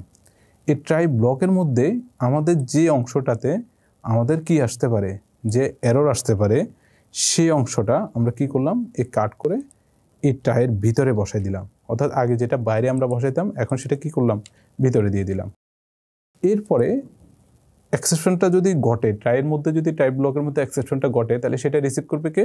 সেটা রিসিভ করবে হচ্ছে কি ক্যাশ নামে আরেকটা ব্লকে। এই ক্যাশ ব্লকটা আমরা দিয়ে দিলাম। এখন ক্যাশ ব্লকের মধ্যে ক্যাশ ব্লকের মধ্যে আমরা এক্সেপশনের জন্য আমরা এখানে হচ্ছে কি প্যারেনথেসিস দিয়ে এক্সেপশন একটা ভেরিয়েবল দিয়ে দিব। আমি নাম দিলাম হচ্ছে কি ই, ঠিক আছে। এই এক্সেপশনটা এখানে আমরা নিব, তাহলে হচ্ছে কি যে এখানে হচ্ছে কি যে এক্সেপশনটা নিল, নেওয়ার পরে আমরা জাস্ট এখানে কিছু একটা প্রিন্ট করে দিব, সিম্পল। জাস্ট হচ্ছে কি যে এখানে আমরা দিলাম যে এক্সেপশন ফাউন্ড, এই ধরনের একটা সিম্পল মেসেজ দিয়ে দিলাম, দ্য এক্সেপশন ফাউন্ড। অর্থাৎ হচ্ছে কি টাইপ ব্লকের মধ্যে যদি কোনো এক্সেপশন ঘটে, তাহলে এখানে আমরা বললো যে এক্সেপশন ফাউন্ড, এটা আমি দিয়ে দিলাম। তাহলে সিম্পল একটা কাজ। এখন যদি দেখেন আগের মতো আগের ভুলটাই করতেছি। এখন যেমন হচ্ছে কি, অর্থাৎ আমি যে কথাটা বললাম যে আমাদের সাইজ হচ্ছে কি 5 পর্যন্ত, লোকেশন 0 থেকে 4 পর্যন্ত, কিন্তু আমি অ্যাক্সেস করতে চাচ্ছি 5 নাম্বার লোকেশন, তাহলে এটা তো এক্সেপশন তৈরি করবে। তখন আগের মতো কিন্তু আগে যখন রান করছি তখন কিন্তু আমাদের এরর আসছে এরকম, এখন কিন্তু এরর আসবে না। তো আমি রান করে দেখি, দেখেন এখন কিন্তু এরর আসে নাই, তখন সুন্দরভাবে আপনাকে বলে দিছে যে এক্সেপশন ফাউন্ড। তাহলে হচ্ছে কি আপনি কাজটা কিন্তু কন্টিনিউ করতে পারবেন। কিন্তু আগে হইলে কি হবে, যে আপনার এরর এসে একদম মানে ক্র্যাশ করে দিল আপনার প্রোগ্রামটা, হচ্ছে কি মানে এটা একদম মানে এরর আসলো যে আপনি আর কাজ করতে সামনে আগাইতে পারবেন না। এখন কি আগের ভুলটাই হয়েছে, কিন্তু ভুলটা হওয়ার পরেও কিন্তু আপনি কাজটা কিন্তু কন্টিনিউ করতে পারবেন, যে আপনার কিন্তু প্রোগ্রামটা কিন্তু ক্র্যাশ করে নাই, কিন্তু এখন কিন্তু হচ্ছে কি আপনি কাজটা করতে পারবেন। এই জন্য হচ্ছে কি যে আপনার অনাকাঙ্ক্ষিত যদি কোনো এরর আসে, সেই এররটা হ্যান্ডেল করার জন্য আমরা মূলত ট্রাই কেসটা ব্যবহার করি। এখন ট্রাই কেসের সাথে আরেকটা জিনিস আছে ফাইনালি। তো তো ফাইনালি এটা আমরা দিলেও পারি, না দিলেও পারি। জাস্ট এটার কাজ হচ্ছে যে আমাদের যে ট্রাই কেসটা যে সঠিকভাবে সম্পন্ন হয়েছে সেটা বোঝানোর জন্য আমরা এখানে ফাইনালিটা ইউজ করি। তো এখানে ফাইনালির মধ্যে আমরা জাস্ট একটা সিম্পল মেসেজ দিলাম, ফিনিশড, ঠিক আছে, আর কিছু দিলাম না। তো এখন এটাকে যদি আমরা রান করি, এখন যদি ট্রাই ব্লকের মধ্যে যদি এক্সেপশন ঘটে তাহলেও কিন্তু ফাইনালির মধ্যে যে স্টেটমেন্টগুলো আছে সেগুলো এক্সিকিউট হবে। ট্রাই ব্লকের মধ্যে এক্সেপশন যদি নাও ঘটে তাহলে হচ্ছে কি যে ফাইনালির মধ্যে এসে তার যে স্টেটমেন্টগুলো আছে সেটা এক্সিকিউট করবে। আর ক্যাচের মধ্যে ক্যাচের মানে স্টেটমেন্টগুলো কখন এক্সিকিউট হবে, যখন হচ্ছে কি ট্রাইয়ের মধ্যে কোনো এরর ঘটবে, এক্সেপশন ঘটবে, তখন ক্যাচে যাবে। কিন্তু যদি ট্রাইয়ের মধ্যে এক্সেপশন না ঘটে তাহলে সেক্ষেত্রে ক্যাচের মধ্যে কিন্তু যাবে না। এখন আমরা যদি আগের ভুলটাই এখনও করলাম, এখন যদি এটাকে রান করি, দেখেন তা ভুলটাই থাকলো, এই যে 5 দিলাম, এরপরে তাহলে ক্যাচের মধ্যে গিয়ে হচ্ছে কি যে এক্সেপশন ফাউন্ড এটা কিন্তু আসলো, আর ফাইনালির মধ্যে গিয়ে এটা দেখাইলো। এখন যদি আমি ভুলটা না করি, যেমন হচ্ছে কি আমি লোকেশন 0 দিছি, তো 0 হচ্ছে ভ্যালিড লোকেশন, সমস্যা নেই, তাহলে সে কিন্তু এখন ক্যাচের মধ্যে আসবে না। অর্থাৎ এক্সেপশন ফাউন্ড এই মেসেজটা ক্যাচের মধ্যে না আসলে কি এক্সেপশন ফাউন্ড এটা কিন্তু আমাদেরকে আর মানে দেখাবেও না, কিন্তু ফাইনালির মধ্যে ফিনিশ যেটা এটা কিন্তু দেখাবে। তাহলে আমরা এখন রান করে দেখি। তাহলে হচ্ছে কি যে প্রথমে ট্রাইয়ের মধ্যে গেল, 0 নাম্বার লোকেশন হচ্ছে ভ্যালু হচ্ছে 1, সেটা প্রিন্ট করলো। তাহলে হচ্ছে যেহেতু কোনো এক্সেপশন ঘটে নাই এই জন্য ক্যাচের মধ্যে যায় নাই। আর ক্যাচের মধ্যে যায় না এটা কীভাবে বুঝবো, যদি যাইতো তাহলে এক্সেপশন ফাউন্ড এটা কিন্তু আমাদেরকে দেখাইতো, কিন্তু এটা তো এখানে প্রিন্ট করে নাই, তার মানে কি ক্যাচের মধ্যে যায় নাই। কিন্তু ফাইনালির মধ্যে যেটা আছে যে ফিনিশড মেসেজটা এটা কিন্তু এখানে প্রিন্ট করছে। তার মানে কি আমরা যেটা বুঝলাম যে ট্রাইয়ের মধ্যে এক্সেপশন ঘটলেও ফাইনালির কাজটা হবে, না ঘটলেও ফাইনালির কাজটা হবে। এটা আপনি দিলেও পারেন, নাও দিলে পারেন, তবে দেওয়াটা ভালো, যে এটা একটা বলতে পারেন যে মানে এটা একটা স্ট্যান্ডার্ড রুলস, ঠিক আছে। তো এই ছিল আমাদের ট্রাই ক্যাচ। তো এখন সিদ্ধান্ত গ্রহণ বা কন্ডিশনাল স্টেটমেন্ট ব্যবহার করে কিন্তু অলরেডি যখন আমরা বুঝেছি তখন কিন্তু অনেকগুলো প্রোগ্রাম করছি, অথবা আপনারা নিজেদের মতো করে চিন্তা করে তারপরে আরও কিছু প্রোগ্রাম আপনারা হচ্ছে কি যে চেষ্টা করতে পারেন সলভ করার। পরে লুপিং ব্যবহার করে কিন্তু আমরা ফর লুপের জন্য, হোয়াইল লুপের জন্য, ডু হোয়াইল লুপের জন্য অনেকগুলা প্রোগ্রাম কিন্তু লিখছি। তো যখন আপনাকে যদি বলে যে লুপিং স্টেটমেন্ট ব্যবহার করে একটা প্রোগ্রাম লিখো, তাহলে সে যে কোনো লুপ ব্যবহার করে আপনি একটা প্রোগ্রাম লিখে দিলেই হবে। আমাদের এখানে হচ্ছে কি যে আমরা দেখবো হচ্ছে কি যে মানে গুরুত্বপূর্ণ প্রশ্নগুলো, যেমন হচ্ছে কি স্টেটমেন্ট বলতে কি বুঝো, তারপর হচ্ছে কি কন্ডিশনাল কন্ট্রোল ফ্লো স্টেটমেন্ট কোনগুলো। তো কন্ডিশনাল কন্ট্রোল ফ্লো স্টেটমেন্টগুলো হচ্ছে কি যে ইফ, এলস ইফ, তারপরে ইফ ইলস, তারপর হচ্ছে সুইচ স্টেটমেন্ট, এগুলো হচ্ছে কি আমাদের কন্ডিশনাল কন্ট্রোল ফ্লো স্টেটমেন্ট। এরপর হচ্ছে কি যে এখানে আছে যে ইফ এলস স্টেটমেন্ট ব্যবহার করার ফরম্যাট। তো আমরা জানি ইফ এলস স্টেটমেন্টের ফরম্যাটটা কীভাবে, যে আমরা কি লিখতাম যে প্রথমে ইফ লিখি, তারপর হচ্ছে কি আমাদের কন্ডিশন থাকবে, কন্ডিশন, তারপর কন্ডিশনটা যদি ট্রু হয় তাহলে ইফের ভিতরে যে স্টেটমেন্টগুলো সেটা এক্সিকিউট হবে, আর যদি ট্রু না হয়, ফলস হয়, তাহলে হচ্ছে কি এলসে চলে যাবে। এলসের মধ্যে যে স্টেটমেন্টগুলো আছে সেটা এক্সিকিউট হয়ে তারপর এফএসটা শেষ হবে। ফরম্যাট, এটা হচ্ছে কি আমাদের এফএস স্টেটমেন্টের ফরম্যাট। এরপরে সুইচ স্টেটমেন্টের ফরম্যাট, তো সেটাও আমরা জানি কিভাবে আমরা প্রথমে সুইচ কিওয়ার্ডটা ইউজ করি, তারপরে হচ্ছে কি এখানে আমাদের কন্ডিশন থাকবে, তারপরে হচ্ছে কি যে আমাদের কি থাকবে যে সুইচের বডিটা। তো এখানে প্রথম হচ্ছে কি আমরা কেস দিব, কেস 1, তারপরে সেমিকোলন দিব, তারপর হচ্ছে স্টেটমেন্ট থাকবে, তারপর হচ্ছে কি আমাদের ব্রেক থাকবে, তারপর হচ্ছে কি যে কেস 2 থাকবে, তারপর কোলন দিব, তারপর এখানে স্টেটমেন্টগুলো থাকবে, তারপর ব্রেক থাকবে, তারপর হচ্ছে কি যে এইভাবে আমাদের কেস যতগুলো প্রয়োজন হয়, মনে করি যে কেস এন পর্যন্ত, তাহলে এন পর্যন্ত দিব, স্টেটমেন্ট থাকবে, তারপরে ব্রেক থাকবে। আর এরপরে হচ্ছে কি যে যখন আমাদের সবগুলো কেস লেখা হয়েছে, লেখার পরে আমরা চাইলে ডিফল্ট দিতে পারি, যে ডিফল্ট, তাহলে ডিফল্ট দিলাম, কোলন দিলাম, তারপর এখানে স্টেটমেন্ট থাকবে, আর সর্বশেষ আমাদের সুইচটা শেষ হবে। তো এটা হচ্ছে কি আমাদের সুইচ স্টেটমেন্টের ফরম্যাট। মানে এই জিনিসটা এইভাবে যদি আপনি লিখে দেন তাহলে হয়ে গেছে। এরপরে হোয়াইল স্টেটমেন্টের সিনট্যাক্স সেটাও আমরা জানি। প্রথমে হোয়াইল কিওয়ার্ডটা থাকবে, তারপর হচ্ছে কি যে আমাদের কন্ডিশন থাকবে। তো কন্ডিশনটা যদি ট্রু হয় তাহলে হোয়াইল বডির মধ্যে স্টেটমেন্ট যেগুলো আছে সেগুলো এক্সিকিউট হবে, আর যদি ফলস হয় তাহলে হচ্ছে কি হোয়াইল বডির মধ্যে যাবে না, সে মানে হোয়াইলের পরে এসে তারপর যে স্টেটমেন্টগুলো আছে সেগুলো এক্সিকিউট করবে। তো এই ছিল আমাদের কন্ট্রোল স্টেটমেন্টের অধ্যায়। আশা করি সবাই ভালোভাবে বুঝছেন। পরবর্তীতে অন্য কোনো চ্যাপ্টার নিয়ে আমরা আলোচনা করব। সে পর্যন্ত সবাই ভালো থাকুন, সুস্থ থাকুন। আল্লাহ হাফেজ।